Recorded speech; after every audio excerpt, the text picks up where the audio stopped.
Start. बंधू भगिनींनो, परिच्छेद आपणास माहीतच आहे की अपुऱ्या आणि अवेळी झालेल्या पावसामुळे महाराष्ट्र राज्यातील फार मोठ्या भागात यावर्षीही सतत तिसऱ्यांदा टंचाईची परिस्थिती उद्भवली आहे. परिच्छेद राज्यातील 2 कोटीपेक्षा अधिक लोकसंख्या टंचाईग्रस्त आहे. एकूण 118 गावे व 94 नागरी क्षेत्रांत पिण्याच्या पाण्याची टंचाई भासेल असा अंदाज आहे.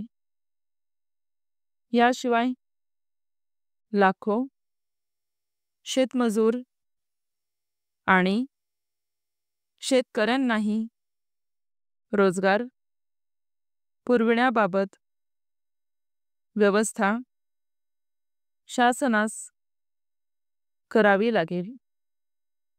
या कठीण परिस्थितीस तोंड देण्यासाठी शेतमजुरांना रोजगार, लोकांकरिता पिण्याचे पाणी व गुरांकरिता चारा उपलब्ध करून देण्यासाठी राज्य शासनाने व्यापक प्रमाणात कार्यक्रम आखला असून त्याची अंमलबजावणीही सुरू झाली आहे.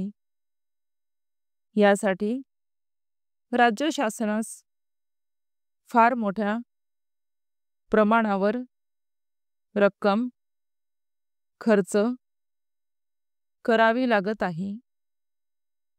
टंचाई परिस्थितीला तोंड देण्यासाठी केवळ पैशाचीच गरज भासेल असे नाही, तर त्यासाठी साहित्याच्या स्वरूपातही मदत लागणार आहे. विशेषतः टंचाईग्रस्त गावांना पिण्याचे पाणी पुरविण्यासाठी वाहने आणि पाण्याचा साठा करण्यासाठी टाक्यांची मोठ्या प्रमाणावर गरज भासणार आहे. परिच्छेद टंचाई परिस्थितीवर मात करण्यासाठी केवळ शासनाचेच प्रयत्न पुरे पडणार नाहीत.